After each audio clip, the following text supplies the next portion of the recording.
Hey, Don here. Okay, back on another stream, next day even. Let me go ahead and make sure my stream is working over there on my laptop. Yep, okay. So, I'm going to get back to work on Mom's Theta's Hot Rod PC, Mom's computer. First I want to check the fans because it seemed like one of them was making kind of a groaning noise. I ran it for, yesterday while I was backing it up and everything. And it's a loud computer. It has 3 fans and everything. Let me go ahead and get over there, I think.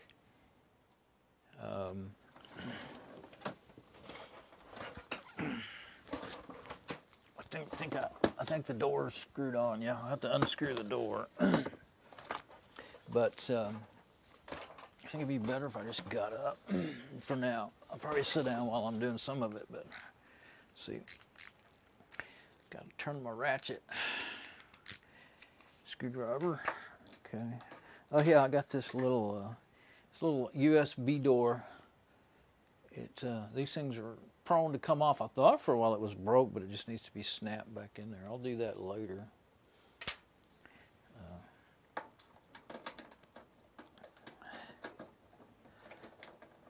Kind of nice to have it off. It makes it, well, actually no it doesn't. Some of them you can stick your finger there and pick it up, but this one is sharp in there, so you don't really want to do that. But sometimes you get it on accident and it opens in your hand. I have this, like I said, I have that other identical case right over there, and I've carried it around and messed with it a lot. This one I don't move a lot because I just got it, got it working and leave it. Don't bother with it. But that one I put hard drives in, take them out. This one I did have to get a new power supply for it a couple of years ago, and so I have worked on it since I built it. I built it from a kit, and that other one just has parts, piecemeal parts out of an old, different computers in that other one over there. But this one I built, this was the kit I ordered. Okay, so I'm going to get it. I think what I'll do, I can turn it on with this plugged in and working, and I'm sure this fan's okay, but the one I'm wondering about is the power supply fan. It was the one, I couldn't tell which one was making noise. I may have to unplug them. Well, I can unplug the power supply fan, but it didn't seem like it was moving a lot of air, and I got to wondering the two things. Either is it a really slow fan, or is it,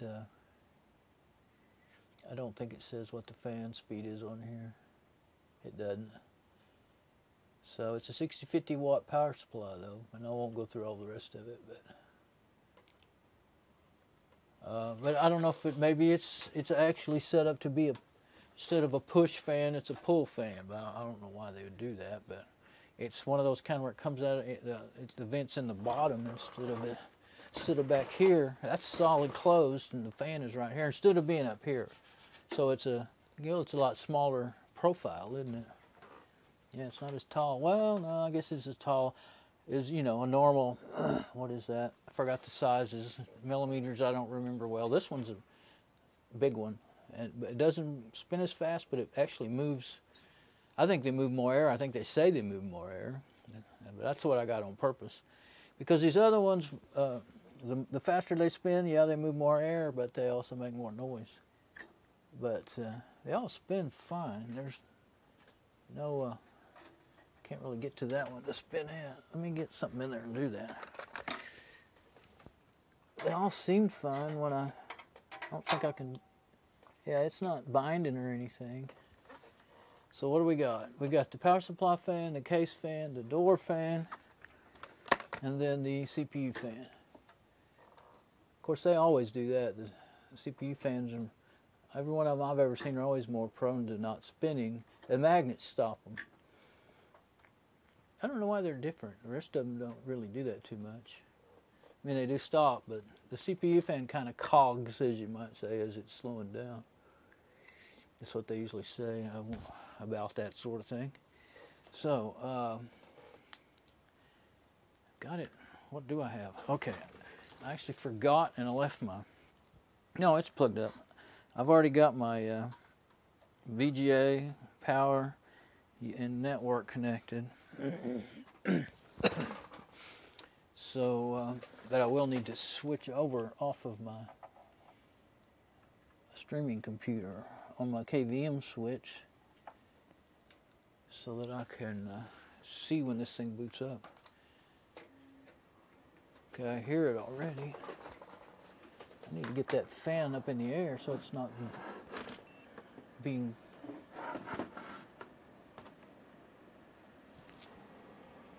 Yep, it's doing about what I would expect.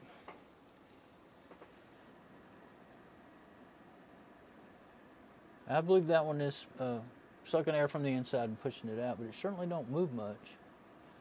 You would think it would move a lot more than that. Well, I guess power supply fans, the more I think about it, they usually don't blow real hard, but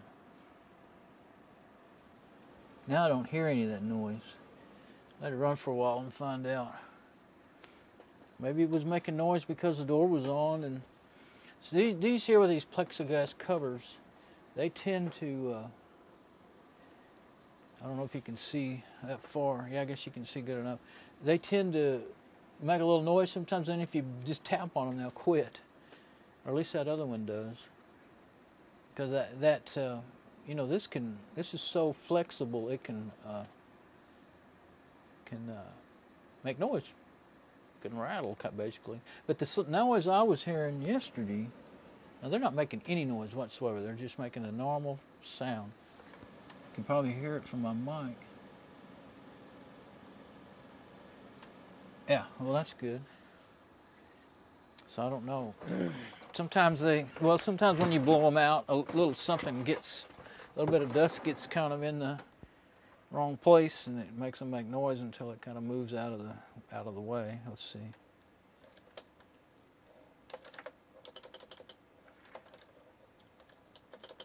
Let me see. Oh.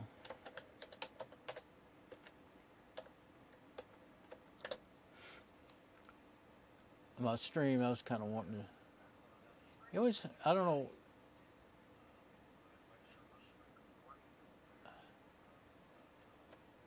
I'm gonna let that. I want to. It seems like it used to. The stream, when you pause and start the stream on my laptop or any other computer or my computer, it would pick up just within a matter of within 10 seconds. But now I used to let it play and it just stays where it was. So I wanted to see if everything was okay, and I wanted to see what I was showing right now. I forgot what my camera was aimed at. Okay, yeah, you can see where the thing is leaned up. So what I was thinking is I'm going to put this door. I should be able to just kind of slide it back on here with it running. You just got to make sure you don't stick your fingers in the fan. Stuff like that. Got to watch this cable. It will get into things. The one that's going to this door. Well, mostly it gets hung in the door. That ought to be. The way that's mounted on there, the cable's up at the top. It ought to be so that so that it's hanging from the bottom. I don't know. It was probably like that from the factory, and I never changed it. I think I changed the other one. Kind of remember. It kind of seems familiar that I did that.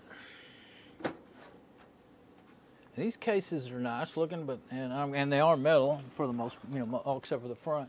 But they're not as solid as the old cases. But that's quiet now.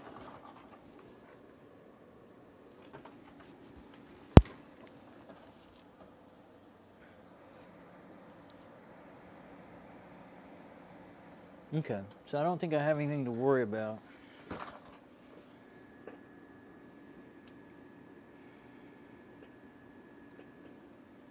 Okay. Now, I don't think I need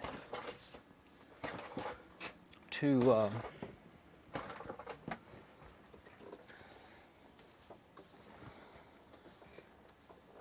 Let me switch back to my main computer.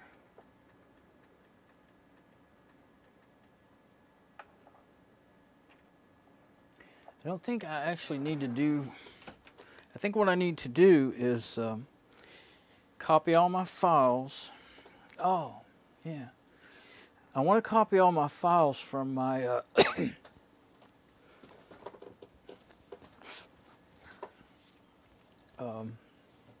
camera seems a little higher than, like it moved on its own from where it was a while ago, like about 6 inches higher. Well, anyway, that's fine.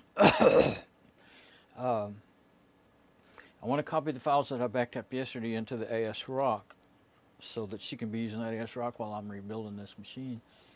So let me see. 2 in desktop. Now, I figured out yesterday I was trying to do remote desktop and I couldn't get it to work to save my life. And I figured out what I was doing wrong.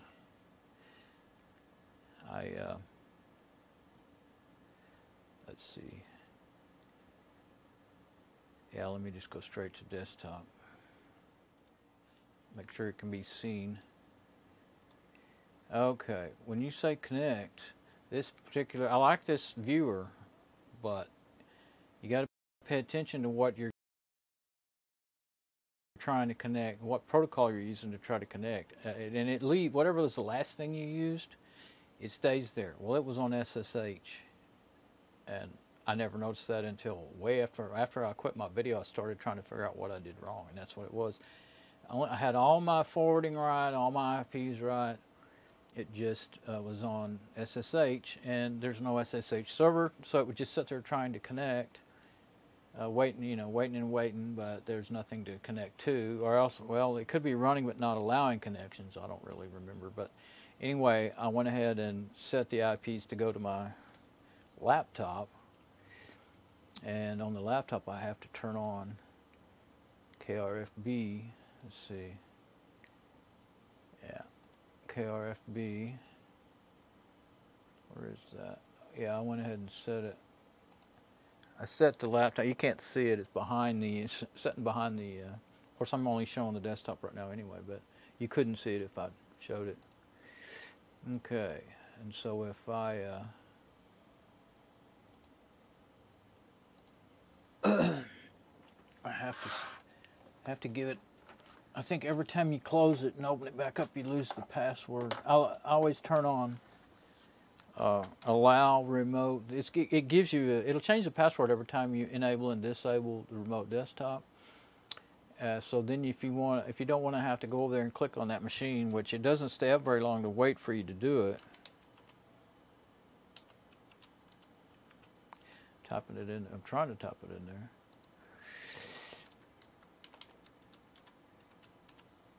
It won't let you see it, so you got to. It'll tell me if they don't match, though. Okay, so now I should be. Oh, and I got to type in the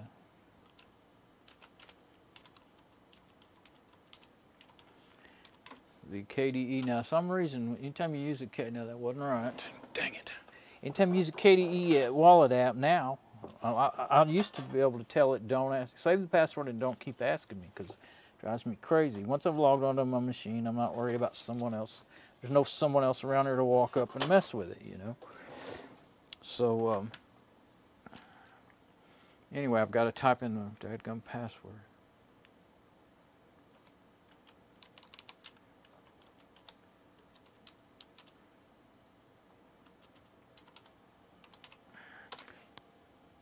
It keeps telling me I'm doing it wrong.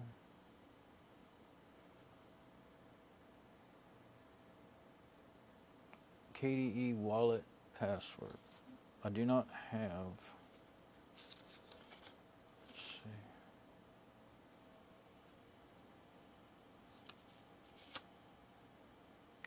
I did it yesterday fine.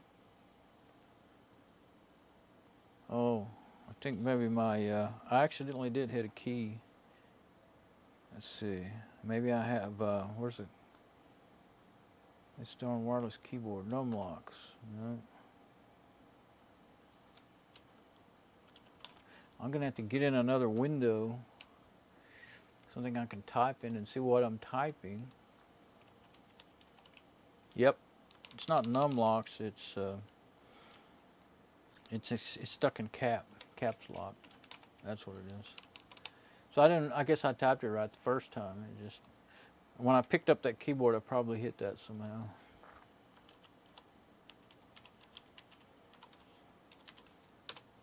Okay, now I should be able to connect to it. Let's go see. Okay,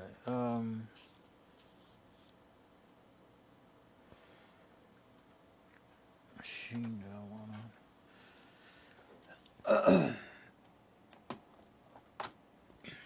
Swap keyboards, my mic. I wanted my SM58 mic out, but it's in the way of that, moving that keyboard around.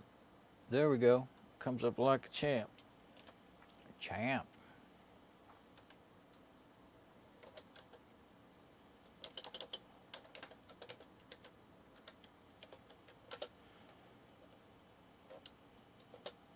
I wonder if I did it wrong.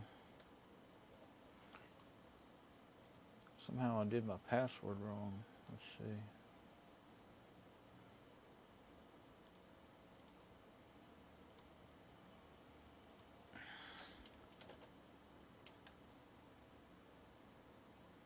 Oh, you know what?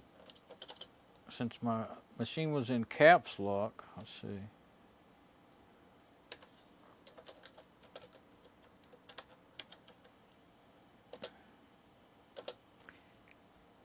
I'm gonna have to just go over there and redo that password. I don't know what's going on. Go back over there to that machine. I sure do fumble around a lot. Dadgummit. I always think, well, I don't do that when I'm not on camera, but maybe I just don't notice it. Okay, here we go.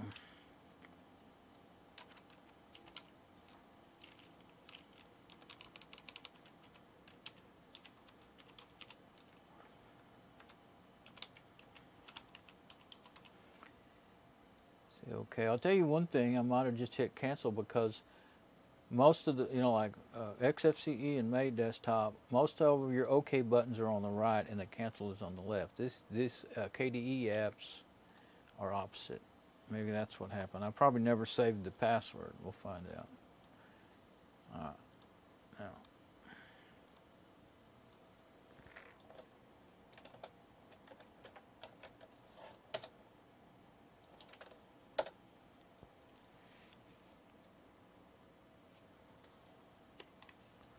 Maybe I'm going to have to change that password. I don't remember ever having to do that, but we'll do it. That auto-generated password. I was just changing the dadgum keyboard's back on caps lock. What is wrong with this keyboard?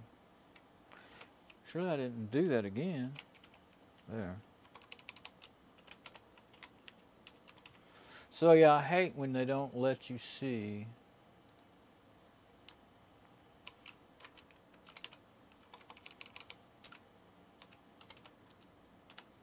Yeah, I'm almost positive that you can have a different password for unattended and from you. They want you to do that.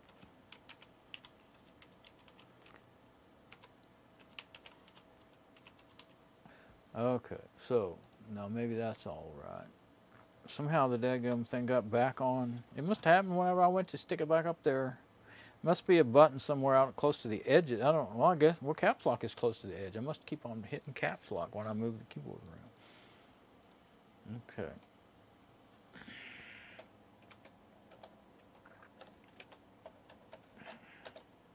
There. Finally. Okay, so kind of thinking to myself, what am I going to do here? Okay. Now this time I'll move the mic out of the way instead of trying to shove it up under there. All right. So that's all working now. A little slow, but it's working. Okay. The thing that bugs me is I thought I was just going to quickly log in there just to show that I had got it working, and that took forever. Because what I'm thinking here, well, that's okay. Because what I was thinking I would do, what is it? I wanted to show the desktop on the Hot Rod PC for some reason. Now I've forgotten why. What's its IP address? I need to find out its IP address. So if I go, okay, I can go to all three of my routers from this laptop, which is pretty handy. Figured that out last night. Just got to remember, it's got stuff in its history that are not, I like it to be in there, but it's got stuff in the history that's not, route like those Netgear. It's not, and the Linksys, I'm not using those at all. They're not hooked up now. Okay, so I think the password, the password's already saved. I was thinking, how come I'm able to type on the laptop with this keyboard? Oh, because I'm using remote desktop. Okay, so this one is the forwarding going from the D-Link to the TrendNet to the the TP-Link to the TrendNet is all good. All I have to do is change which machine, because both the machines are on this TrendNet. So all I have to do is change which machine I want my VNC port to go to. Okay. Yeah, its IP is 192.168.1.108 coming from the TP-Link. So now I want to say, first I want to find out what my IP address is of Distros Hot Rod PC, so I can look in here and see that.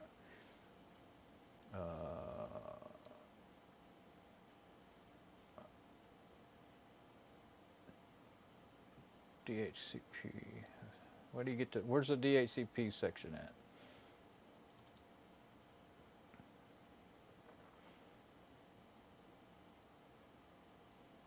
Is it in dynamic DNS? No. No, not the WAN.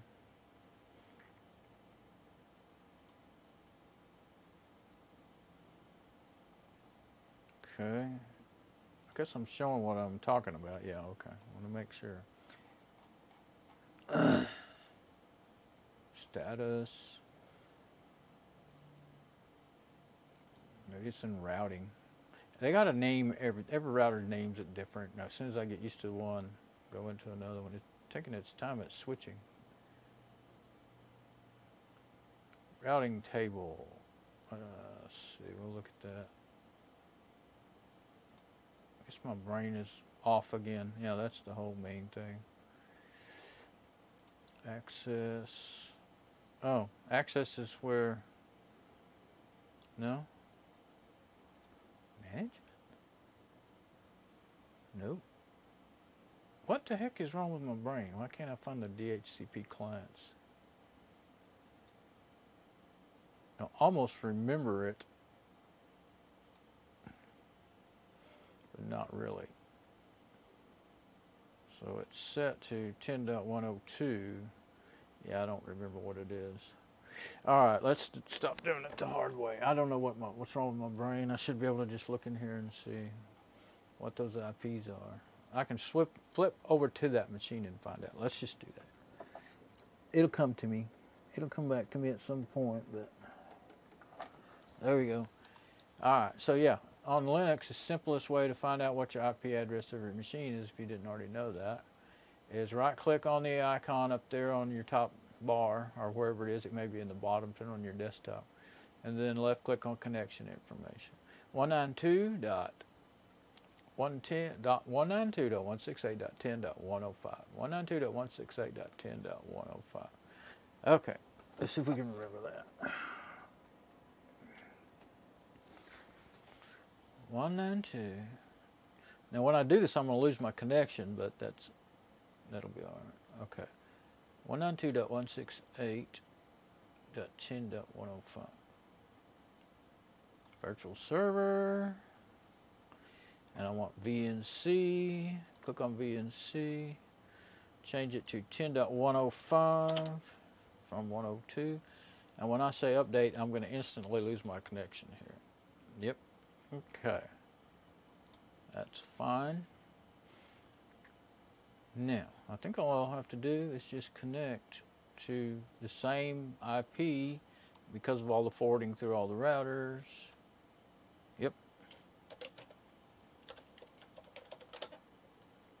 There we go. That should have been that simple yesterday, but lo and behold, it was not. Let's see. Yeah, I can make it full screen and still get back out. Okay. What is it I want to look at here? I already forgot the reason I wanted to connect to it.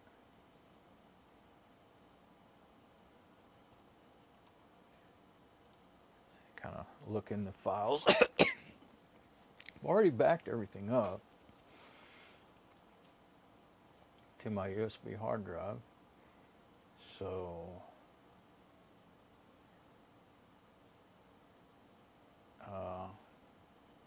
14.8 gigabyte free on this drive, but this is a 250 gigabyte drive, and I've got a 2 terabyte drive I'm going to use for her new rebuild here. So now she'll have all kinds of space. 30 gigabyte on the root directory, and that's not bad at all. Of course, she didn't add a lot. She didn't add not one single app. Now, if there's any apps ever added to this system, I did it along the way. So I would like to have. Well, no, I can do that. I don't need to do that now. I was gonna say I might make a list of all the apps, but I don't need to do that now because I'm not deleting any of this. Everything on this drive is staying until I'm completely done and satisfied that the new system has got everything it needs and ready to go. Okay, so after all that trouble of getting connected to remote desktop, I'm like, what was it I needed to do? Put my laptop back on my live stream so I can make sure everything's good there. I had something I wanted to show before I shut this machine down. So what's my plan? Okay, I'm gonna plug in my Seagate backup drive to my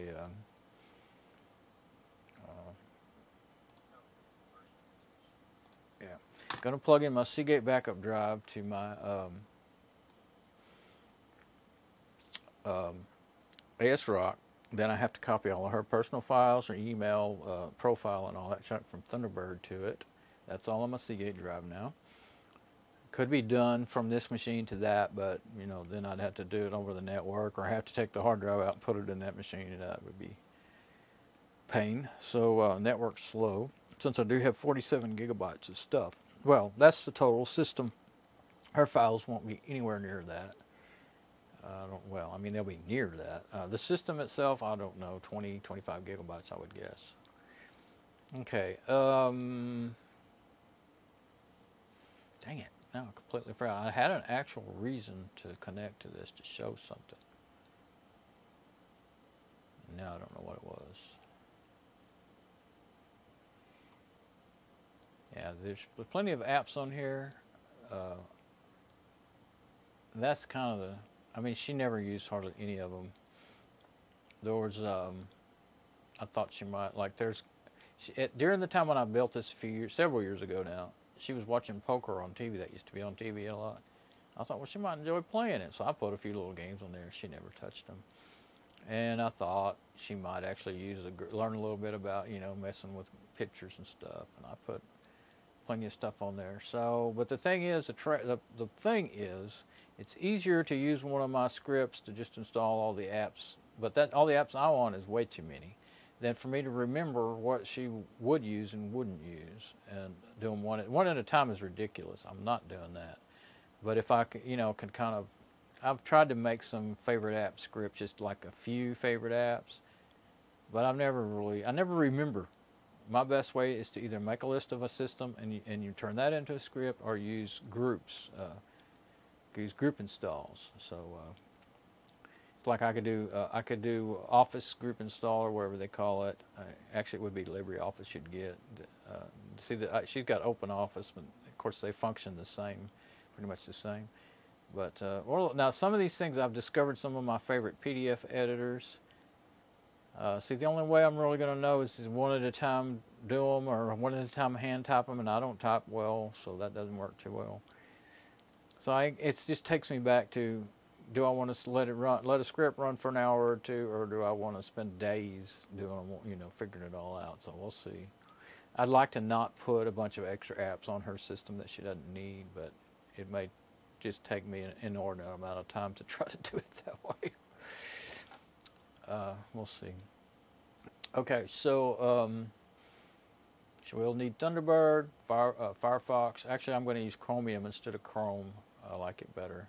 It's the granddaddy of Chrome. Chrome is built off of Chromium, the open source project. And of course, the word processor. That's my favorite. GrandView is my favorite image viewer. I had that set up for her as the default. Screenshots, scan an image. She never did any desktop recording. VLC, well, I set that as the default. And I did set up virtual machines in there that she never used. And I wrote desktop viewer, which I would use sometimes when I was doing stuff for her. File renamer, I don't think she ever used that. Crusader, she used that some. File manager. System monitor, I would use that. Like if something was acting up, I'll look at it and see what's going on. Let's see what's going on with the system right now as it runs. Vino server's top user of the CPU right now. That's the remote desktop. If I can move that, widen that out a little bit. Oh, that's the wrong one. There we go. Top memory user is spamd, which is checking. That checks for spam in the email. I didn't think that. I don't know. I remember trying to get that all up and working. I really don't know if I ever got it to actually work automatically. See, stuff like that you don't need. So there's some things I may have experimented with that I discovered was too much trouble to get working.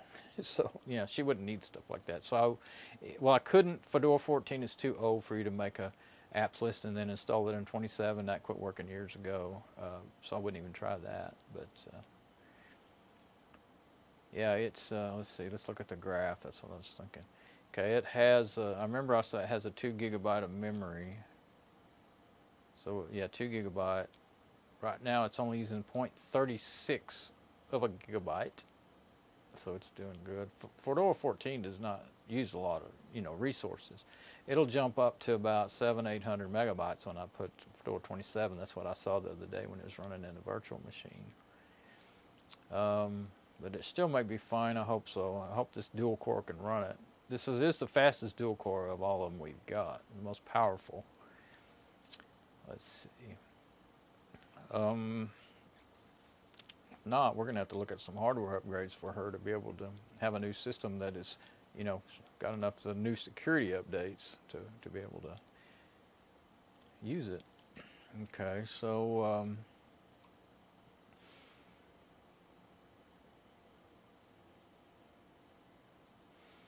yeah, VirtualBox. I'm curious now as to what did I put in there. Oh, I put WinXP in there. I don't think she ever knew it was in there. I think I probably, I tell her things in there to go with one. She don't remember it. Yeah, Artist X, I put that in there. What is that one?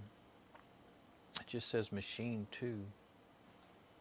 It doesn't say what it is. Machine 2 VDI and then WinXP Pro. Are you curious like I am? I want to see what Machine 2 is. You're probably not. But I am curious. It's optimized to work in 32-bit color mode, but the virtual display is currently set to 24-bit. Oh. Please open the display properties and change it. Note, some operating systems like OS 2 may actually work in 32-bit mode, but report 24-bit. Okay, well, I'm not going to fool with that. Now, see,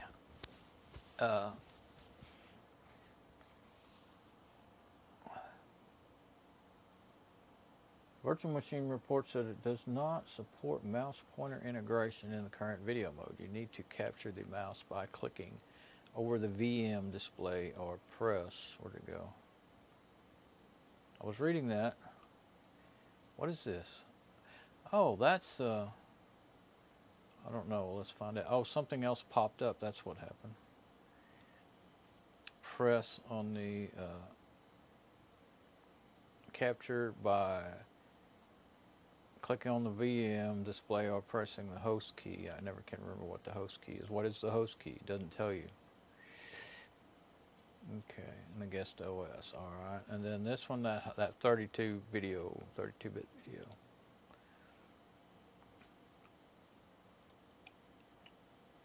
Okay, now I clicked in there and it says, I guess it basically says, yeah, do you want to capture? Host key is right control. I better remember that. It may not, I may have to do that to get out of there and go back to my main machine. Let me read that and make sure. Press the host key.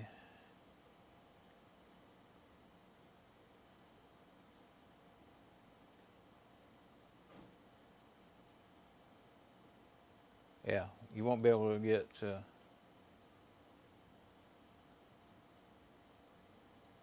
yeah, it won't be available to the other machine, so my host machine, so I got to make sure I don't get stuck in here. You can press the host key at any time, right control, okay, to uncapture the keyboard. I've gotten stuck like that before and couldn't remember how to get out. And that's a pain. All I gotta do is just shut down the machine with the button on, the hard shut down the machine, okay. Because you can't even go right up here and close it that way, or you couldn't at that time. I don't know about now. Now I don't see any. Oh, there it is. So the it's not fitting. It's not dragging. Oh, maybe that's something that's not working. Yeah, I can't get to the. You hit the, what was it? Right control. Yeah. See, it's not, the bar wasn't there. Now I have to do that again. Yeah, that's sucky that don't work right. I'm just trying to figure out what operating system this is. This is Slacks. That's what it is. Yeah, there it is on the slacks.org. This is Slacks. It's a little live operating system from back in that day. I mean, I think it's still, well, I don't know if they're still making that or not. But it's meant to be just a live operating system, so I thought it would be good. And it must have had some kind of interesting stuff in it. Notice my mouse is not working right. It's not in the same place on one. It's in two places at once. But that's tricky. Yeah, that's Slacks. I don't know why I put that in there. But now instead of going through the whole shutdown, I'm just going to power off the machine. It won't hurt those virtual machines to do that. And of course, you know what XP Pro looks like. And Artist X is that'd be the older version. Yeah, the one that runs good on 12 megabyte of memory.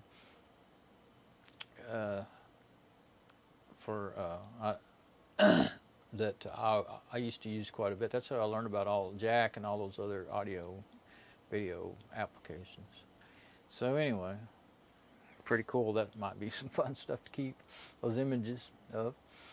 Oh, it's doing its backup.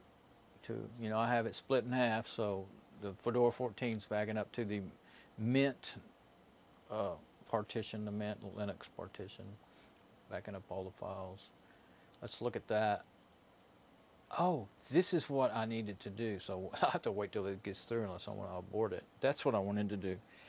What I wanted to do was export the profile, this backup profile, because the way I had to set it up, I didn't want all of her applications from Fedora 14 being backed up to the Mint home directory and override any of the application settings and break that system or just jack it up.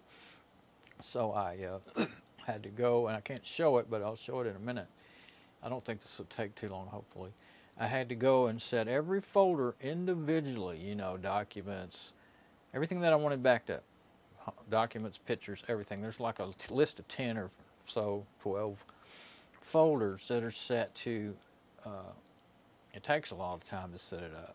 And so they're set to back up to the corresponding folders in Mint. So I skipped the ones I do an only backup instead of back up everything in this. Like instead of saying theta home, back up everything, I said theta home documents, theta home pictures, and I had to do them separately. And so you can export Lucky Backup profiles. And I can show that while I'm talking about it. I've decided to check my stream again. You can export Lucky Backup profiles, and then import them into another another Lucky Backup in another machine or whatever, or on this, or like say, if look what I did. I've done it, but mostly between super user mode and regular user mode. I've done that a lot. But now hopefully, when this is Fedora 14, hopefully if I export it out of Fedora 14, it won't squawk when I try to export it in the Fedora 27 version of Lucky Backup. We'll see. Definitely worth a try. Could save me a couple hours of work.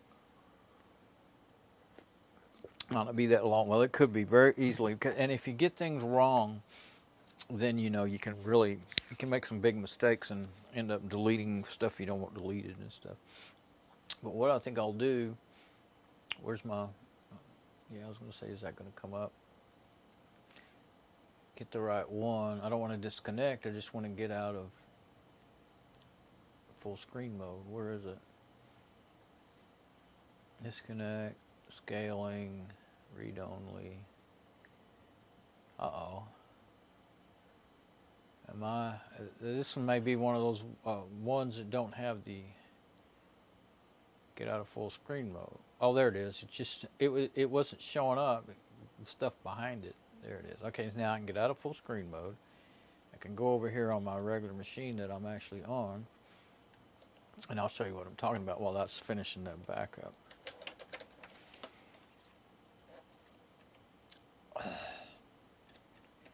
So if I get in here, I can show it in here. Can't remember that one. I recently changed the passwords on that machine, and I can't remember them.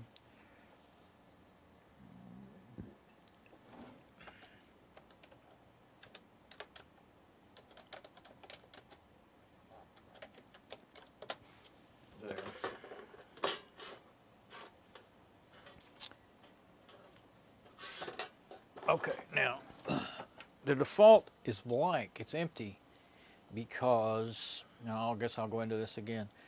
Okay, now this is the one that actually does my backing up. And what I had done is I had made this profile in the regular user. I forgot, I keep on doing that over the years. I made it in regular user, and because you used to didn't have to do that. In Fedora 14 you could do it in regular user and make it work.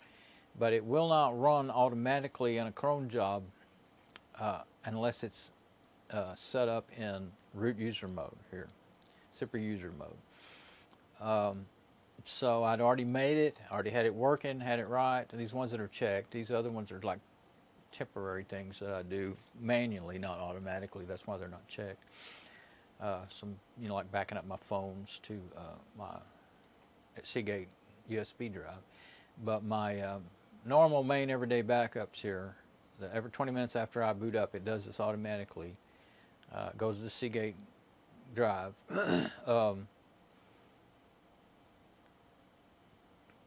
Yeah, this is selected directories, and this is just the whole thing. I don't know why I have it like that. I don't remember.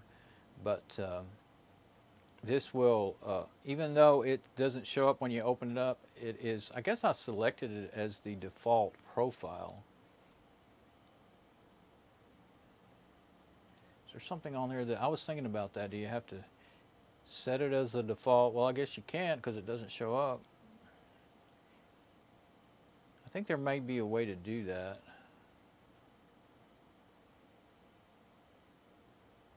Default, that might be it right there. I'm not going to do anything. I don't want to change anything. It's working. I don't want to break it since I can't remember. But you have to fiddle around with this and figure it out. If you're like me and you can't remember stuff anyway.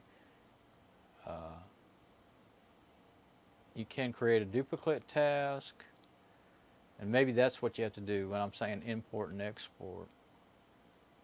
Create a restore task.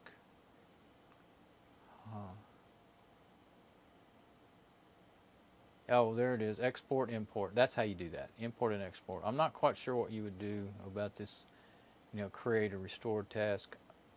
Oh, restore task, like to restore everything from your backups. That's what that means.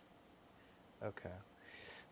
Yeah, you could. I've never restored a whole backup because what I do is I back up multiple machines to the same drive, and that's what I'm doing with my Seagate drive anyway.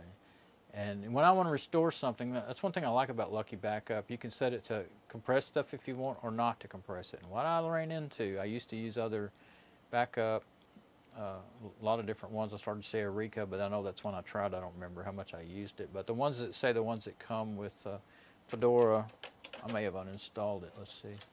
I did. The one that comes with Fedora only has, it's simple to use, but it only has the option to compress it in a gzip, tar.gz or something like that file. And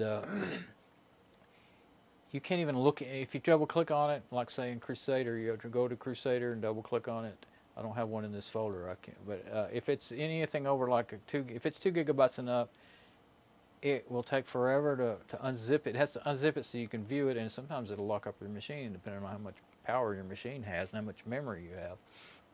But it takes so long even if it works. So with Lucky Backup, you can just tell it not to compress them if you've got enough space on your drive, and then you can get any single file anytime you want. If you did want the whole thing, then that's how you would do it. You would use create a restore task. I haven't ever done it, so I didn't remember how to do it. But yeah, I'm going to export, not this one, but the one on her machine. And I'll put it somewhere. I might try and use the network to put it over somewhere. I don't know. I used to always have SFTP servers set up on all my machines, but, well, it got harder to do over the years because they were worried about security. And instead of being able to do it all in the GUI, you had to do a bunch of it in the command line. Got to be a pain. And I got worried about security. And I thought, well, I really don't need a SFTP server running on, that could possibly, even though I didn't purposely set it to be accessed by the internet, there's always ways to hack into things. So I thought, well, if it's not running, they can't use it. So I kind of got away from doing that, but it sure does make things inconvenient sometimes. Because I've really depended on that for so many years. But anyway, this will run. Like I said, it'll run. And whatever else is in here, not much else in there, automatically. And I think that's what you do. You click that or hit Control-D to set it as default. And but anyway, it's working, so I'm not going to change anything. But like this one, okay, I'll hit modify just to show what it is, what it looks like. I'm trying to make that big enough to see it all. Okay, so exclude, well, that's, since I'm using only include, you don't use that. I'm using only include. Only include. See, normal mode would just normal include. I'm using only include for this profile. So I'm doing documents. See, I'm just doing those. And then you send them to wherever it is that I want. Oh, well, right here, Seagate expansion drive. Just I send it to the root folder of Seagate expansion drive. Okay, now I'm not quite sure why I have 2 separate profiles that are doing that. Oh, yes, I am. This goes to the main root folder of Seagate expansion drive. Just those select folders. Just like this is what I'm going to be doing with hers. Same basic thing. Okay. Now this one, I decided, since I have a big drive, with lots of space, I want to back up my my users' files and stuff like that. And so it is, it's doing the same way. I had to do it this way. So all of my other files that I didn't want in the main root directory, they are going to Seagate expansion drive backup Lenovo i5. So, but I didn't want to duplicate them, so I don't have documents, pictures, and all that going there, but I have everything else that I thought I might want backed up in another profile. Now, that's not exactly how I'm going to do hers. I'm just going to send all her documents and personal junk to the same corresponding folders on. What I'm planning on doing is using the Fedora 14 system, make an image of it, and then put it on like the second half of that new drive, and I'll split it like in half, and then send it to those same folders. And that's my plan. I may change the plan. If we'll see. Well, actually, I was kind of wondering it. You know, it locked up yesterday right before I quit. And it happened when I unmounted. May just be a bug in mounting and unmounting those USB hard drives that I didn't remember. But when I unmounted it, I'm going to get out of here now. Let's see. Is modified. Would you like to save it? No. See, somehow something got modified. Okay, so yeah, it's almost done over here. Where's the full screen button? There it is. Okay. Yeah, we locked. I unmounted the Seagate expansion drive, unplugged it. I waited just a few seconds to make sure it was, was finished unmounting. Maybe I didn't wait long enough. I don't know, but it was gone from the desktop. I didn't see the icon anymore. And then right after that, I didn't get off the machine or anything. Like with my KVM switch, it locked up. Ended up having to hard shut it down. So I booted it back up to make sure nothing got hurt. And I saw I went into the command line readout during the boot, and it did say it was fixing some lost nodes. It was recovering some lost nodes or something. So something happened to the file system right during that time. Now, I don't know. I got to wondering, okay, is that hard drive trying to fail? Is the operating system just not working right anymore? Or did that happen because of what I did? So I don't know. But it's running fine. It hasn't been crashing or anything. She did have, I think what happened to her is that she sounded like Firefox just started crashing on her on some websites, which would make sense because it's not getting updated anymore. So that would make sense. But then I got to thinking last night, I thought, well, heck, maybe her whole machine is locking up. She just didn't know how to explain it to me. I don't think so because I asked her again. So we're going to hit done now. Normally that would just do its job and then close, Lucky Backup would close, but since I had the window open, it doesn't close, it stays open. So here's all these profiles. I was trying to think. Remember I made one just to do that backup to the Seagate expansion drive, but I don't see. Maybe I didn't make it in. Oh, this is normal user mode. Okay, I made it in super user mode. Okay, yeah, this is not super user. Like, see, in Fedora 14, it'll work. You just see it. It just worked. You just saw it. It'll run the cron job and do their backups. The only thing is any files that are root privileges, they won't back them up. But you can't even get it to run, or I couldn't, in the newer versions of Fedora. This is Fedora 23 that I've been showing you on over there. Yeah, see all these? Thunderbird. Every personal folder, and I might need to go through them. And see if there's any I'm going to be missing. Let's go to the home directory, and we'll do it by alphabetical.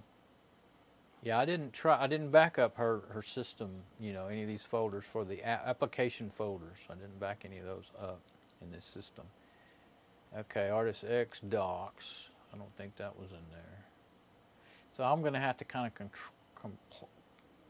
of compare that somehow. I guess really in the new system is what will really matter most. Because like that Artist X docs, that's from that virtual machine. I'm not going to be having that. I'm not going to put that in the new machine. So, okay, download helper. Well, that won't be there until and when I install that. That'll be put there automatically by the app. Okay, but I want to make sure I back things up.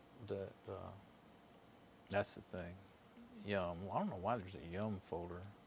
But it's got, maybe that's how Fedora 14 was, and I just don't remember. That's where I saw when I was looking at stuff yesterday. Oh, the backup, I saw it. It was backing up. It's got a whole, it might have been an app I put in there that caused that to do that. It was backing up the Yum repositories, I think.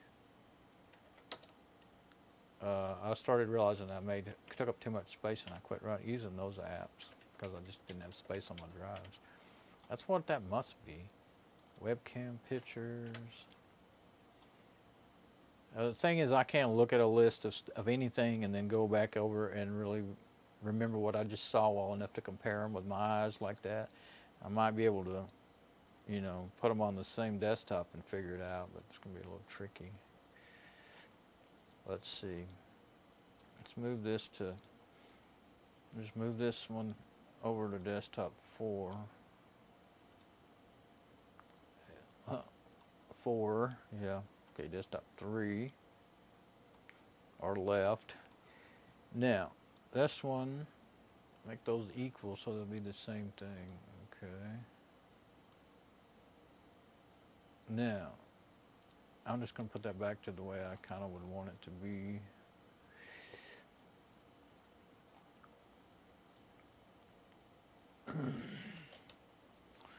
I'm used to doing that. I kind of put it in the directory, the only thing that she really ever uses. Now, if I unmaximize that, I think I can drag it over. There we go. Now, I hardly ever do stuff like this, so I forget how to do it. Okay. Artist X is not in there. Backup, that's not in there. I'm going to do a screenshot of that.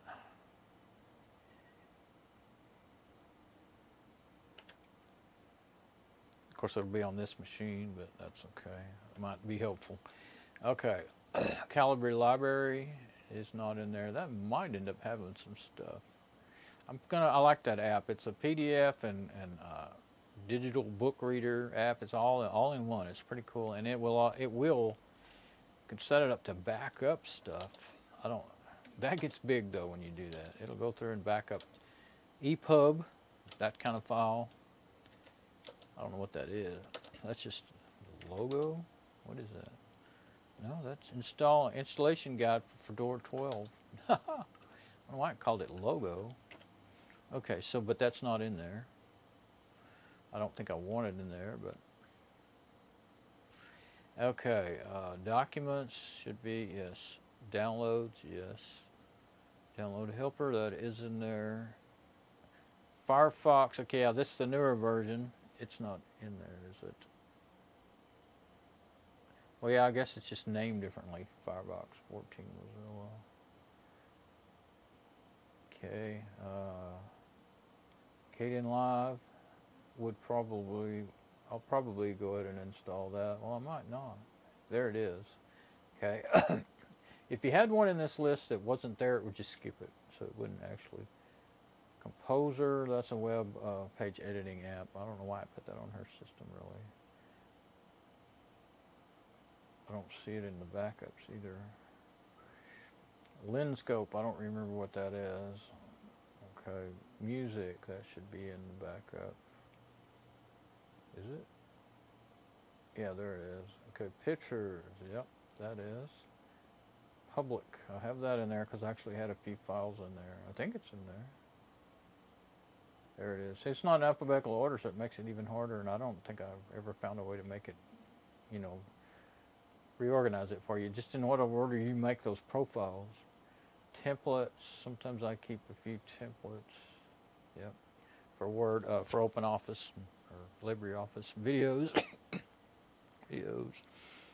VirtualBox VMs. Now see, that's not in the backup. So those probably have never been backed up unless I did it manually. They would take up way too much space. They would probably take up the rest of that space on the let's get on that backup drive and see what kind of space is on it. It doesn't matter anymore, but there it is. Okay, now here we are on that backup drive. Go to home. Go to Theta. I had a user for myself in that one.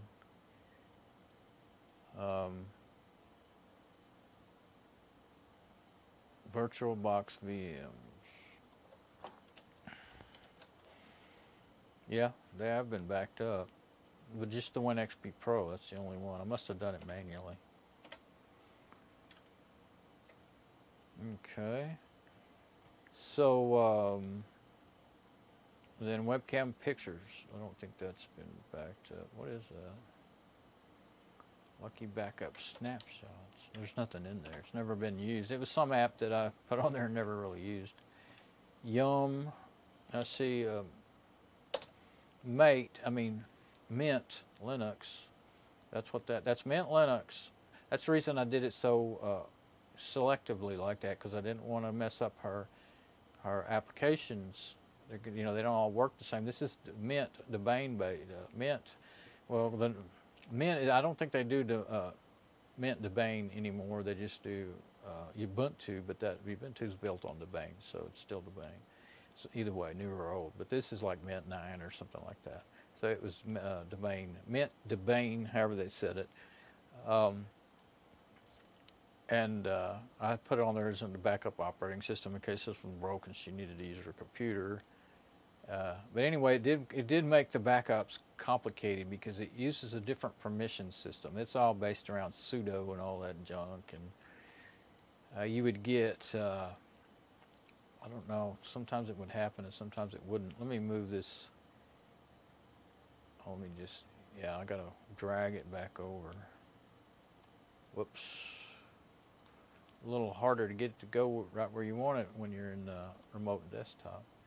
Okay, so move this out of there. I like to have everything in different desktops most of the time. So Mint, the file permissions were always having trouble. They were always fighting. Okay, that's documents. So say if I'm just picking a random file, right click and go to properties and see. I had a real fight keeping the permissions right. A lot of times there'd be question marks there, and then when it's like that, sometimes the files wouldn't open or they wouldn't want you to copy them and stuff. So I'm going to have, I think if I go, I've done this with other systems since then, and as long as I'm going Fedora to Fedora, I didn't run into that problem.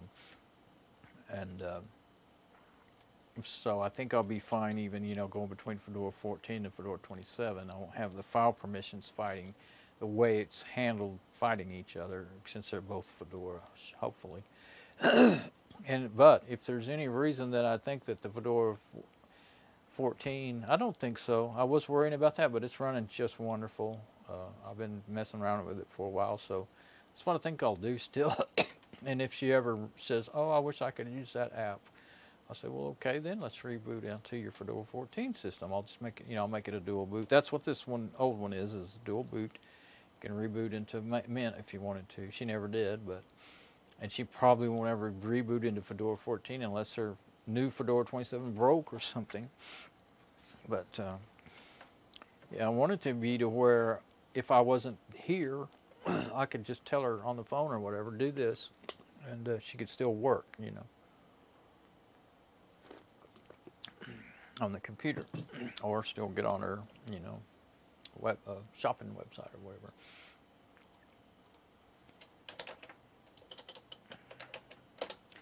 But yeah, definitely, I mean, eventually I will use this hard drive for something else, I imagine, but to start off with, I will just not do anything with it, make sure it's a good backup. Okay, I love that about Crusader, that you can just type and it will go to that folder, and then you can hit enter and open that folder. Okay, now let's do what we came here to do. Yeah, this is the one that runs. I know that now because it, you know, I opened it while it was running. So this is the backup that I've been using. So I want to export it. Didn't need to close that. I'm going to be wanting to use Crusader, I think. Go to Home, Data. Just put it in Downloads, I guess. No, let's put it in Documents. I might have a Crusader folder in there. Oh, you can do that in a lot. Well, you see, if I type more than one letter, then it keeps moving. No, there's no Crusader. So let's do this. Not Crusader, Lucky. Yeah, you can't type more than one letter, but that's all right. LLL. Okay, no Lucky backup. But if I get off of these folders, I don't want to create it in subfolder. Okay, there's no files that are not in a folder. If there's no files that are not in a folder and you say create a folder, I think it'll create it. And no. Well, let's go.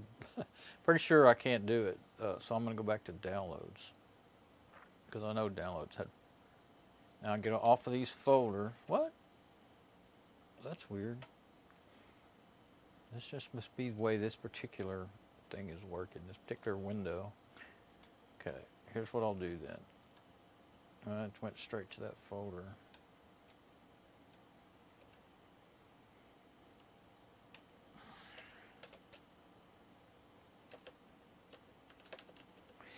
Backup, lucky backup. Hit cancel and try it again. Maybe it will not fight me. Export, home, theta. Could put it in backup, I guess, but put it in the backup folder. Yeah, because, oh, lucky backup, theta Fedora 14 as root default profile. Okay, this is what I'm trying to do. Okay, but I'm not going to say as root. I'm going to say regular user. And it's not the default profile.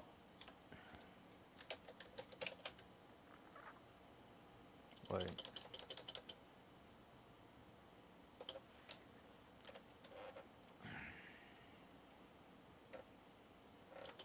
Yeah, profile.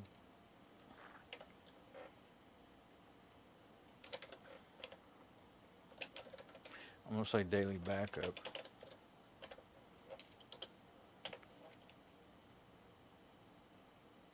Oh, dot profile. I don't know if that's going to put it. No, yeah, I don't need that. Okay, I see it. Okay, lucky backup, theta, Fedora 14, profile for daily backup. Regular, theta user. Theta, wait. User theta, there we go. Lucky backup, user theta, Fedora 14 profile for daily backup. I know, that was hard for me to figure out. All right, now that's in that backup folder. Now see, now I need my Crusader back on here again. Now I don't want to plug and unplug that Seagate drive just to get that. So I'm going to try to use the network. There it is. It's such a small file. Now watch me. I won't spend forever trying to do it. Let's see. I don't use Windows networks on my Linux machines hardly at all. So trying to see 0.102. What would that be? Popular URLs. Usually I'm going to her machine, not from it. So. And if I just click on the local network, it usually does. You know, see, there's some Samba shares. There's not any Samba shares, I don't think, that I could get to. Well, now there's something running Bishop Co. Oh, this machine here. So, yeah, back in those days, I had that set up. I don't set up Samba servers anymore. They're too easy to break into. Windows shares are. So I won't be doing that. Let's see. I'm going to see if that might be. I can't remember what the IP is of my server. Well, it's different now. My web server, I can get into it, but I don't have it shared on the web, just locally. like I was saying, though, that can be risky. But at least there's nothing on that machine that's important. If they got in there, they're not going to see anything. Let me go look at, find the IP address of my, I'm afraid I'd have to do a bunch of port forwarding to get to it, but let's see. I'm on the back end of all my routers, on the back last of the daisy chain, so I may be able to go forward. I'm not showing it, but I'm just doing it. Okay, 192.168.0.124.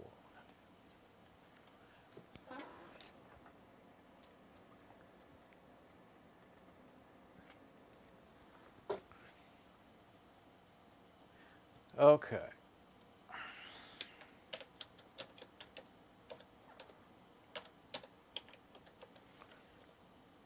SFTP. I wanted to get that number in there before I forgot it. Yeah, let's see if it'll go to it. Cannot connect to the host, did not find one of the of the Algos different Hellman group SHA in the list. Oh. SHA. It's like I've got some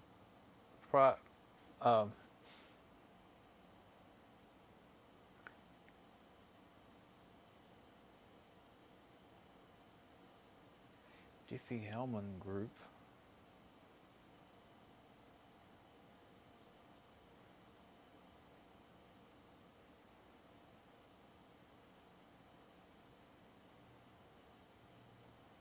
Well, that's a security. Like some of these machines I have. Well, I think I did do that. I put a public and private key on here, but I don't see why that would come up from my server, unless something. May need to check into my server and make sure somebody. Well, why would anybody put Diffie-Hellman group SHA1 key in there? That'd be terrible if somebody had got into my server and put their own key in it or something. I haven't seen any weird activity on it or anything. So we'll see. Okay, so I can't do that. Can't get to the server that I can tell. I mean, that's the one I've seen different errors, but I've seen those kind of. I have, yeah, I made a public and private key on here, and then known host. That's what usually it's like. This is the known host address is changed, and you've got to go and delete. What was that IP I was trying to go to? Already forgot.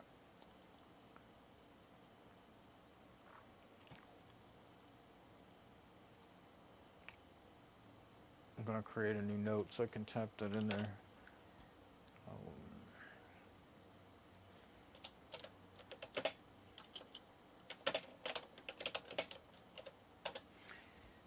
Um, 0.124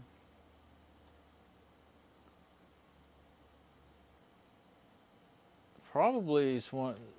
I don't know. That doesn't make sense. 0.2. That would be the Netgear router. This one doesn't start. It starts with 100, so the Netgear probably starts with 1. 0.102. That's one I've been to. It's probably the Red Black Biostar. That's my other machine with the same kind of box. Okay, so my backups are no longer completely valid on my Seagate drive anymore, are they? Because I'm doing this. Doesn't matter. I don't care if I, have that little note and all that stuff. But yeah, I can't think of another machine. I don't have it on my Dell laptop. I don't have it on my Lenovo i5. I don't have that running on there. So yeah, I just need that one little file. I do have USB sticks in here. Yeah, that'll be it. Easier than. I mean, I am going to take that loose from the. Well, I am going to take it loose from my main machine and plug it into the AS Rock here in just a minute. Maybe a long minute, but.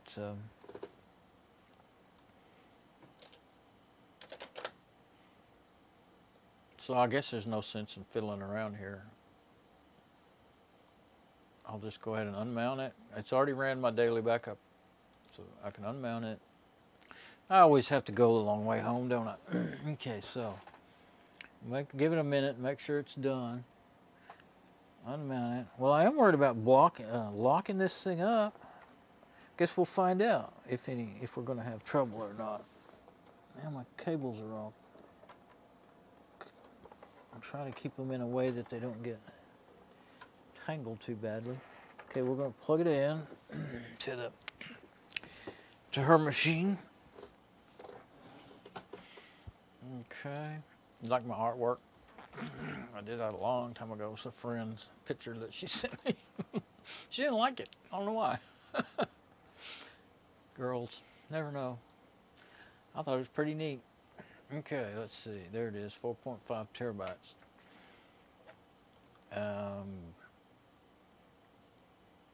Backups. Let's get them in the order so I'll know. If I can find it. There. No, not her tablet. Okay, now then. Theta. Backup. I'll just sync those folders. Go that way. Compare. I mean, it's only one file, but just see. We'll just see. Okay.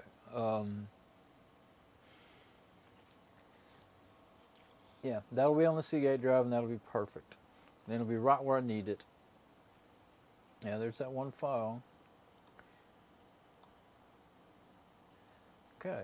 Yeah, that was way too easy to have tried to do it the other way. Okay. And since, let's see, let's get on this side. I'm dot, what kind of node is that? G note. Genome. G dot. That app is not even, it doesn't even have a folder in there. I can't see what I'm typing very good, but why not? Oh, because I'm not full screen. There.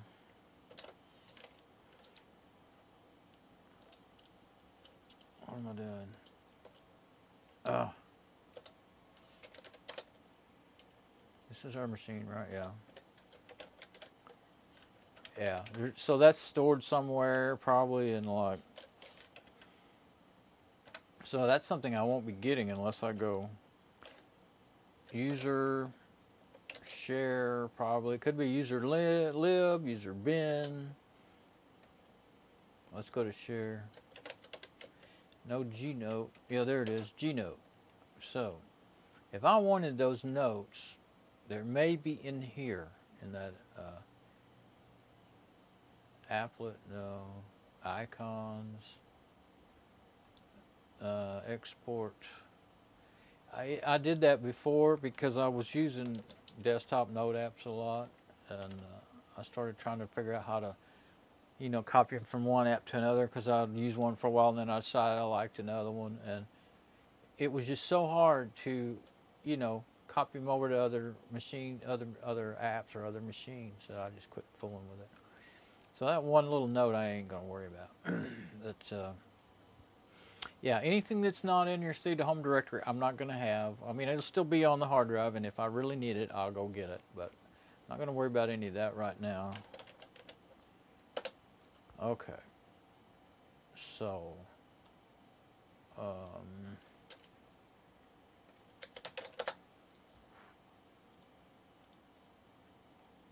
there we go. I like to leave that. There's two, she doesn't remember how to, you know, navigate this very well, but if it's sitting there in pictures and she wants to find a picture, she'll probably find it. And if she downloaded something, then, you know, I set it to the newest come on top, so she should be able to find it right there. Console commands make Theta SH key pairs. Oh, that was one of the last things I did, 11, 11, 17. I did that. She didn't do that. So those key pairs I was just looking at, that's when I made them. Okay. Yeah, because that's when that's when I last did that Lucky Backup over the network. I had to do that to get Lucky Backup to backup. You have to do that. You have to set up those key pairs to get Lucky Backup to do that. Okay, I just realized I didn't even take a look at that file and see what it looks like.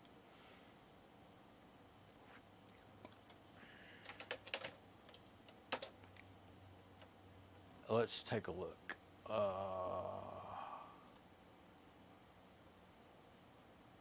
That one says dot profile. Why is it so messed up looking?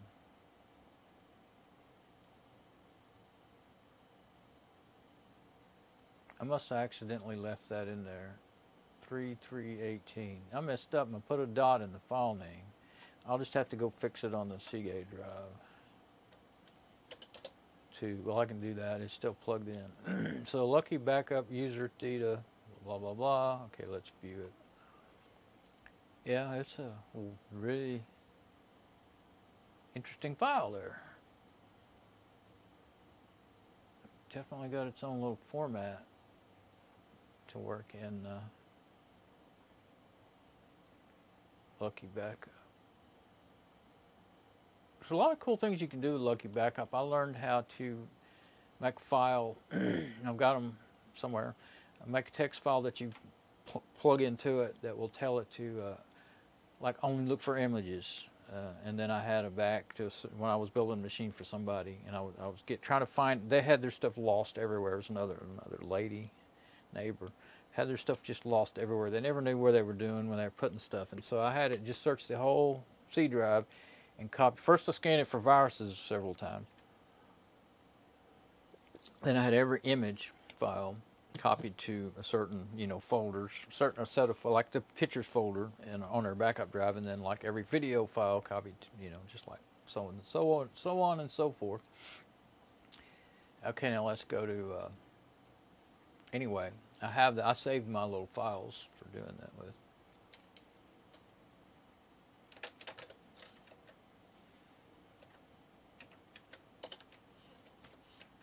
I typed the wrong letter and it wouldn't go anywhere.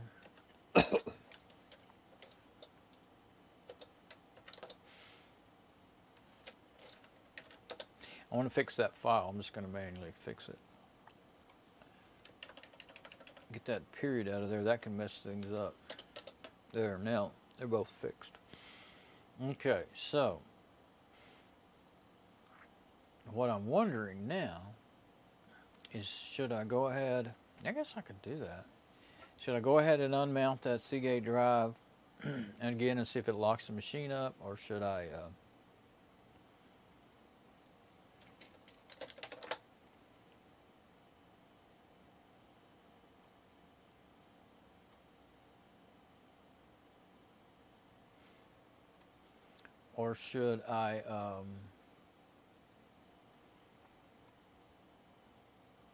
shut the machine down?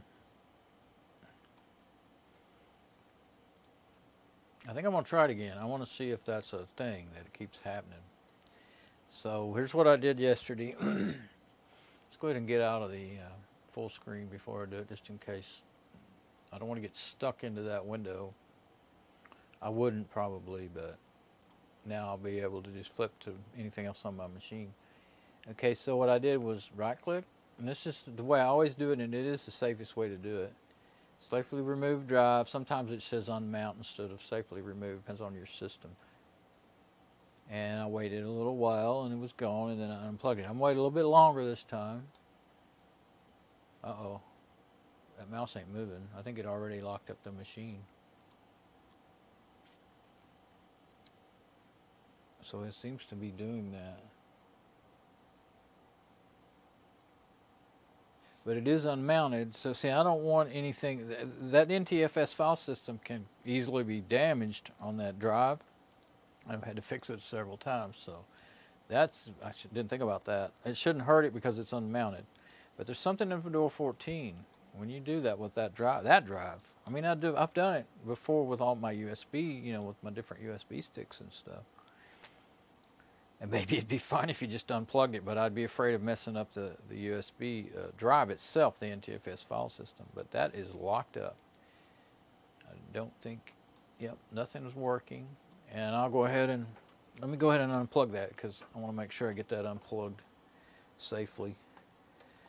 Make it safe. Now, I won't be showing the, well actually, you can still see it if anything happened there. But I think the whole machine's locked up.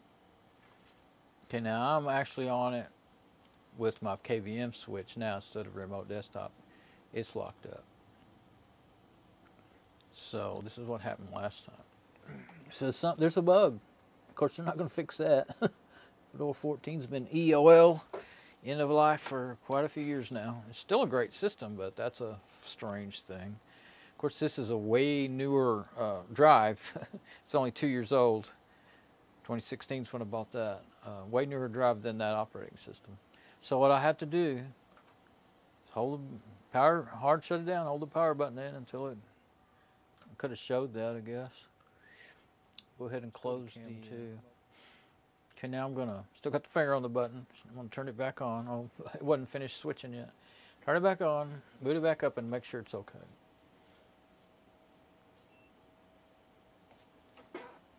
Go ahead and switch to the machine itself so that my mouse, on the KVM switch, so that my mouse and keyboard will be working.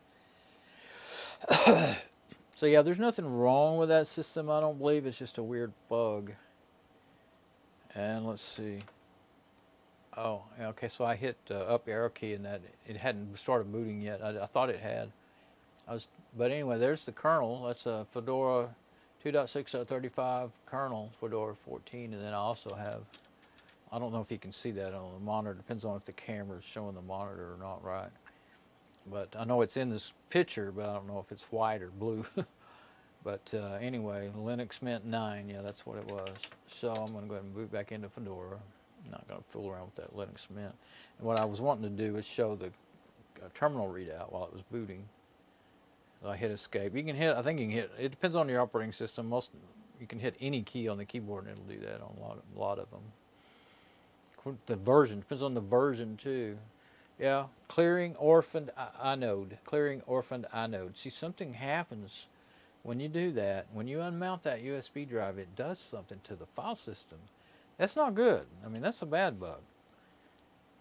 But it fixes it automatically because, well, back in those days in Fedora 14, I think you had to set your, your system to fix broken things on boot. But now they just do it automatically on the newer Fedora systems. So if things get broke, unless they're super, super bad, it'll get fixed automatically. You don't have to fool with it. One of the other many reasons I love Linux, but everything has their problems, of course. Let's see. I have not checked my...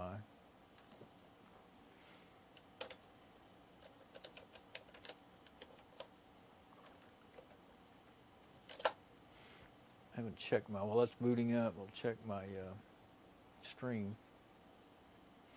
127, hour and a half. Actually, I'm going to have to go ahead and eat some lunch. So I guess I'll stop this stream and then I'll come back after lunch and I'll hook up that AS Rock and start copying those backups to her folders in the AS Rock.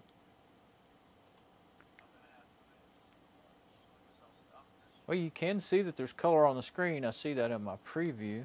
So I guess I was showing, at least showing it just far away, of course, but so showing a general idea of what was going on there.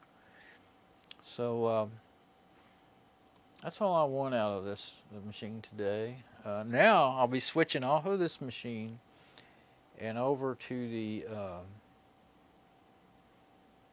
let's see, let me switch, well, let me shut it down from right here. That way I don't have to connect to it to remote desktop to shut it down. Okay, so now we're switching off of this machine. I'm trying to switch my KVM switch and talk at the same time. Okay, I'll be switching off. I'll get off of this machine here and move it out of my way. And actually, I'll have to unplug all my cables off the back and plug them back into the AS Rock. I got to pull it out from under there and all that junk. Plug it up, and then plug in my USB drive.